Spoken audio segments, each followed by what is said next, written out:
In the early to sort of late 90s, if you said mountain bike in the UK, there's a good chance someone else might reply with the words muddyfox. Today, that could be further from the truth. But back then, they were on top of their game and they were making some pretty cool bikes. This is a mid to late 90s muddyfox mountain bike. I'm not exactly sure what model it is because the logos have come off, but I can tell by the parts roughly what time period it came from.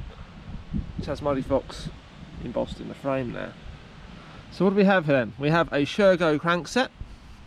I'm probably pronouncing that horrible. Japanese crankset, pretty nice. Replaceable chainrings. STX front derailleur. Old school SRAM rear derailleur. Composite. They're bragging about that. Composite. It's glass reinforced nylon, if we're totally honest, with a bit of graphite added to it. It's got Mavic X221 wheels on it, cross-country wheel set. No reinforced spoke eyelets though. These are fairly, you know, middle of the road wheels, stainless steel spokes. We have steel frame, TIG welded steel frame. Welding's got a few stop starts there, so, you know, not the best, but there we go, that's nice. It's going to be a chrome moly steel frame, it won't just be any old steel. Integrated seat clamp on there, look, as well. It's missing the star nut and the top cap, I have no idea why.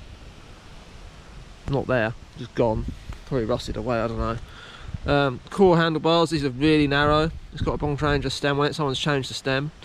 We've got SRAM grip shift ESP 7.0 shifters on it. A lovely upside down Clark's brake lever. There should be a rear, but they've put it on the front. Originally it had Diacomp, which is more, you know, more correct for this bike. We have the old marzocchi forks with the bolt-on crowns. I believe these are Bomber Z5s. Okay, they're 1998 model year, so late 90s. To see it there cast into the magnesium. When I say magnesium, these are actually aluminium. Yeah, Z5. Z5 was a slightly lower spec one with aluminium lower legs, 3-piece aluminium lowers. They are an air fork. That's the air valve on top there. Should have a plastic cap like that one, but it doesn't.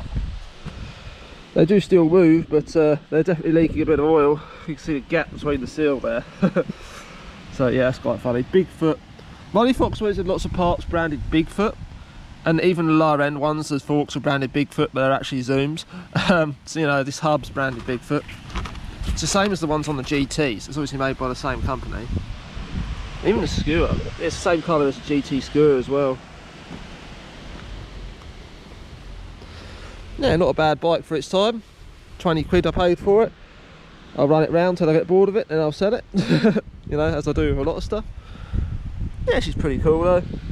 Bit of British, well I say British, the muddyfox frames were actually manufactured in Japan by a company called Aria. They're merely assembled over here by a British company, which is Muddyfox. Obviously they're made to order, but Muddyfox were one of the top mountain bike companies in the UK from the early 90s to sort of like early 2000s. Although their downhill bikes in the early 2000s were actually Coyote DH3s rebranded, and I've actually got one of those. So that's another video coming up. Yeah, thank you for watching. Like and subscribe.